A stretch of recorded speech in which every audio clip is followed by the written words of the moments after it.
আপনারা দেখছেন নজরে সারাদিন। আজ এমন একটা চঞ্চলতার ভিডিও আপনাদের দেখাবো। ভিডিওটা আপনারা দেখুন।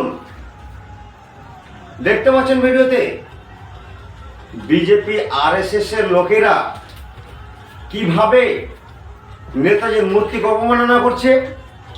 নেতাজির মূর্তির বুকের ওপর চেপে গেরুয়া পতাকা লাগাচ্ছে বিজেপির দালালরা। কি বলবেন দর্শক?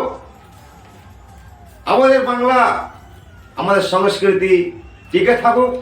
আমরা এই ধরনের নোংরা কাজকর্মের বিরুদ্ধে আমরা প্রতিবাদ করব। পৃথিবীতে এত জায়গা থাকতে কেন নেতাজি সুভাষচন্দ্র বসুর মূর্তির ওপর পতাকা লাগাতে হবে গেরুয়া পতাকাওয়ালাদের? কেন তাদের কি জায়গা নেই পতাকা লাগানোর? না কেমন কি চাইছে বিজেপির লোক?